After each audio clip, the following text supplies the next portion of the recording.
Hola, hoy estamos en Negreira y vamos a entrevistar a cierta gente para preguntarles sobre cómo se vive por aquí y si tienen alguna queja o si preferirían mejorar algo. Buenas tardes. Buenas tardes. ¿Usted vive en Negreira? Sí, vivo en Negreira. Sí, no soy de Negreira, pero vivo aquí, en Negreira. No, yo vivo en La Baña, que está muy cerca de aquí.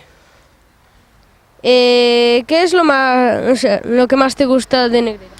A ver, pues a mí en teoría los campos de fútbol, porque así prácticamente puedo jugar con todos mis compañeros y también las clases, porque así también conozco a nuevos amigos y todo. De Negreira, del pueblo, pues la tranquilidad y que haya mucho verde y un río al lado, todo eso. Sí. La naturaleza. Las áreas verdes, el clima, muy bonito, las personas. ¿Y qué es lo que menos te gusta? Eh, no sabría decirte, pero la mayoría de las cosas deberían más agradarte que las que te desagradan. El paro. Usted de aquí. Uy, lo que menos, que no hay mar. Eso es lo que menos me gusta de Negreira. Sí. Me gusta la playa, me gusta el mar. A ver, pues a mí prácticamente no puedo decir nada que no me guste, pero si tuviera que decir algo, pues que las bicis nunca andaran por aquí porque después alguien a lo mejor le atropella y entonces pues eso no me gustaría nada. ¿Cambiarías algo de Negreira? No, prácticamente es muy bueno. Bueno, del vecindario no, de lo que son las personas no.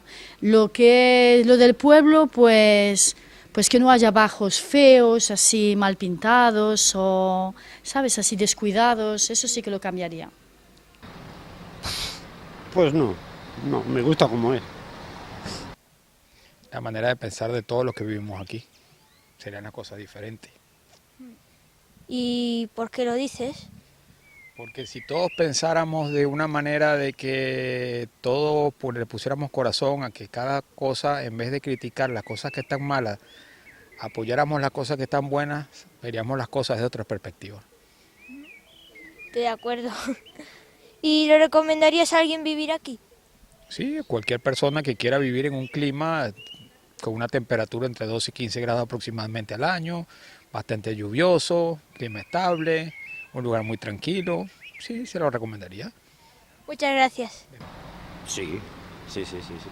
Muchas gracias por su tiempo. Pues sí, porque yo estoy encantada. Yo llevo 30 años viviendo aquí y crié aquí a mis hijos y bueno, pues muy bien, claro que sí, que es un pueblo muy tranquilo. Bueno, pues muchas gracias. Nuestra conclusión es que a la gente le gusta mucho vivir aquí, pero solo tienen algunas quejas sobre que no hay carriles bici y que el mar está un poco lejos. Ellos no cambiarían nada de este pueblo y lo recomiendan a mucha gente porque es un sitio tranquilo y